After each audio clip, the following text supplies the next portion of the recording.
UPSC ಪರೀಕ್ಷೆಯಲ್ಲಿ rank ಪಡೆದು IAS IPS ಅಧಿಕಾರಿಯಾಗುವ ಕನಸು ಕಾಣ್ತಿದ್ದ ಯುವ ಜೀವಗಳು ಮಳೆಯ ನೀರಲ್ಲಿ ತೇಲಿ ಹೋಗಿವೆ. ದಿಲ್ಲಿಯ ಕೋಚಿಂಗ್ ಇನ್ಸ್ಟಿಟ್ಯೂಟ್ನ ನೆಲಮಾಳಿಗೆಗೆ ದಿಢೀರ್ ನೀರು ನುಗ್ಗಿದ್ದು ಅದರಲ್ಲಿ ಸಿಲುಕಿಕೊಂಡ ವಿದ್ಯಾರ್ಥಿಗಳ ಪೈಕಿ 3 ಸಾವಿಗೀಡಾಗಿದ್ದಾರೆ. ಇದರಿಂದ ರೊಚ್ಚಿಗೆದ್ದ ವಿದ್ಯಾರ್ಥಿಗಳು ಶನಿವಾರ ಮಧ್ಯರಾತ್ರಿಯಿಂದಲೇ ಪ್ರತಿಭಟನೆಗಿಳಿದಿದ್ದಾರೆ.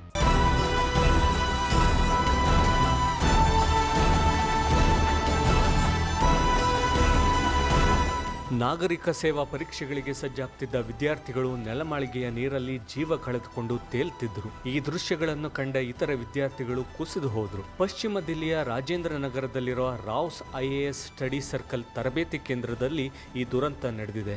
ಶನಿವಾರ ರಾತ್ರಿ ಸುಮಾರು 7:19ಕ್ಕೆ ಅಗ್ನಿಶಾಮಕ ದಳಕ್ಕೆ ವಿದ್ಯಾರ್ಥಿಗಳ ರಕ್ಷಣೆಗಾಗಿ ಕರೆ ಹೋಗಿತ್ತು. 5 ಅಗ್ನಿಶಾಮಕ ವಾಹನಗಳು ಸ್ಥಳಕ್ಕೆ ಬಂದು ಕಾರ್ಯಾಚರಣೆ ನಡೆಸಿದವು. ಅಷ್ಟರಲ್ಲಾಗಲೇ 3 ವಿದ್ಯಾರ್ಥಿಗಳು ಹೆಣವಾಗಿದ್ರು. सर बेसिस पे एवरी 2-3 आवर्स पे we are briefing you about the updates in the rescue operation in continuation to the previous update. अभी NDRF की जो डाइवर्स की टीम है, टोटल अब तक 3 bodies have been recovered, 2 female bodies and 1 male body. उनको further legal action के लिए हमने पोस्टमार्टम एग्जामिनेशन के लिए भेज दिया है. यहाँ पे कंटिन्यूसली वाटर को पंप आउट करने की काम जारी है.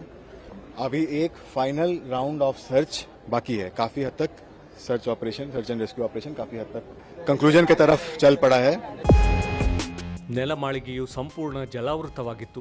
ಕೆಲವೇ ನಿಮಿಷಗಳಲ್ಲಿ ನೆಲಮಾಳಿಗೆಗೆ ಮಳೆಯ ನೀರು ತುಂಬಿದ್ರಿಂದ ಒಳಗಿದ್ದವರು ಹೊರಗೆ ಬರಲು ಸಾಧ್ಯವಾಗದೆ ಸಿಲುಕಿಕೊಂಡಿದ್ರು. NDRF ಅಗ್ನಿಶಾಮಕ ದಳದ ಸಿಬ್ಬಂದಿ ಹಾಗೂ ಪೊಲೀಸರು ಜಂಟಿ ಕಾರ್ಯಾಚರಣೆ ನಡೆಸಿದ್ರು. ರಾತ್ರಿಯಿಂದ ಮಧ್ಯರಾತ್ರಿವರೆಗೂ ನೀರನ್ನು ಪಂಪ್ ಮಾಡಿ ಹೊರಗೆ ಕಳಿಸಲಾಯಿತು. ಕೊನೆಗೆ 2 ಮಹಿಳೆಯರು ಮತ್ತು ಒಬ್ಬ ಪುರುಷ ವಿದ್ಯಾರ್ಥಿಯ ಮೃತದೇಹಗಳನ್ನ ಹೊರಗೆ ತೆಗೆದು ಆಸ್ಪತ್ರೆಗೆ ರವಾನಿಸಲಾಯಿತು. क्योंकि यहाँ पे स्टूडेंट्स के साथ जो हुआ है, बेसमेंट में जो खुला हुआ है यहाँ पे इलीगल तरीके से चल रहा है, कोई सेफ्टी मेजर्स है नहीं और सीवर लाइन के पर नीचे से कहीं पास हो जा रही चीज़ें. तो अब जो वो चीज़ें हैं उनको सेफ्टी नॉर्म्स तो फॉलो, MCD कैसे नक्शा पास कर देता है, कैसे चीज़ें कर रहा है, तो चीज़ें बंद होनी चाहिए.